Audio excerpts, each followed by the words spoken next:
Linus! Run! No! Clive! Joshua! I'm so excited and hyped for the upcoming release of Final Fantasy XVI. With a talented team led by Naoki Yoshida, who is often credited for helping turn Final Fantasy XIV into the successful MMO that it is today, and Square Enix's big budget behind it, I have high hopes that this game will deliver. What up guys, Kendrick here, and today I'll be sharing with you what we know so far about one of the most anticipated games of 2023. I'll be talking about the gameplay, the characters, the graphics, and a lot more. So stick around, leave a like if you enjoyed the video, subscribe if you are new to my channel, and let's jump into it.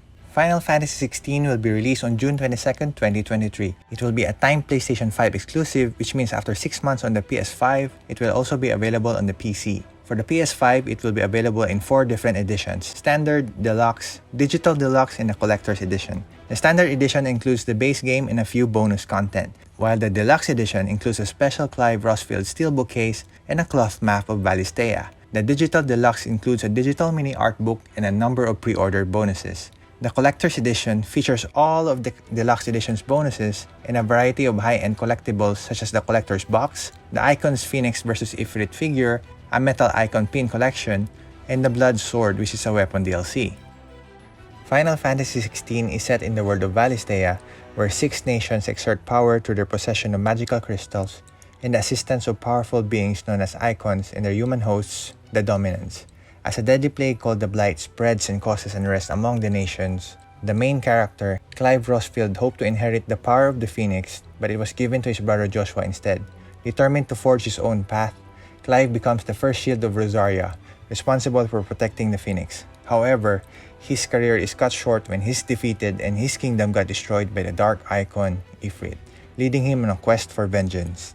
Aside from the main character, there were 8 characters revealed that could form the party: Joshua Rosfield, Dominant of the Icon Phoenix; Jill Warwick, Dominant of Shiva; Hugo Kupka, Dominant of Titan; Benedicta Harman, Dominant of Garuda; Dion Lesage, Dominant of Bahamut; Barnabas Tarmer, Dominant of Odin; Sidolphus Talamon, Dominant of Ramu; and Torgal. Trailers also seem to hint on a possible time skip where players will get to play a young and an older Clive. The developers are taking a bold new direction with the gameplay. Instead of the turn-based style that has defined many previous Final Fantasy games, Final Fantasy XVI will be a real-time action game. It also appears that this game is a single-character affair where you only play as Clive with no party system, breaking with Final Fantasy tradition. Square Enix has brought on the action director of Devil May Cry to oversee the development of the gameplay.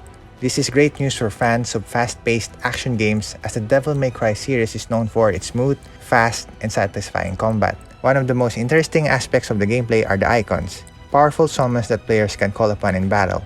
I could guess based on the trailers that Clive has the ability to wield a part of the power of each icon or dominant he meets. Each icon has its own unique abilities and playstyle, and it looks like switching between them will be a key part of the combat. For example, equipping the Icon Titan will make the character slow but a powerful attacker, while equipping the Icon Garuda will make Clive quick and agile. It's still speculation at this point, but it seems like it will be possible to build a mage type or a fighter type character using certain icons and their playstyles. Some may describe the gameplay as a hybrid of Dynasty Warriors, Devil May Cry, and Final Fantasy. And I have to admit, I'm intrigued by the idea of switching out icons like you would weapons in Devil May Cry. While the gameplay looks refreshing and fun, it remains unclear how well it will be received by gamers. Naoki hinted in an interview at the reason why the series is not going back to the traditional turn-based style. He said, "We get a lot of different suggestions from fans about what they want to see in the future games, and unfortunately, it isn't possible for us to satisfy every one of them. There are also a lot of younger gamers out there who might never have played the Final Fantasy game before. With Final Fantasy XVI, we wanted to appeal to as wide a range of gamers as possible by setting the story in a classic fantasy world that's reminiscent of the early Final Fantasy games, but combining that with fast-paced real-time action. We have a comprehensive support system in place for players who aren't too confident with action games, so even if action isn't your thing, I hope you'll give it a try." One other reason we went with an action-based battle system this time around is to push the boundaries of what a Final Fantasy game can be and expand the range of possibilities for the developers who pick up the reins of the series after us. Despite the criticism from some fans about the graphics in the trailer released in 2020, it's important to remember that the game was still in development at that time and it was captured on PC, emulating the PS5 experience. Square Enix has already released a new set of in-game footage on their Ambition and Revenge trailers, showcasing the stunning graphics and immersive environment made possible by the power of the PS5. The in-game shots showcase a range of diverse settings, including open-world mountains, shadowy swamps, and haunted interiors infused with magic. These impressive visuals are made possible by the PS5 hardware, which allows the development team at Square Enix to fully utilize the console's capabilities. Naoki Yoshida stated in an interview, "With the boost in processing power, we can obviously make the graphics even richer than we could before, but it's the super fast loading times that really impress me. In Final Fantasy XVI, you jump straight from story cutscenes into real-time battles and back again without any loading times, making the gameplay flow at a breakneck pace. It's only thanks to the power of the PlayStation 5 system that we can make Final Fantasy XVI the roller coaster ride that it is."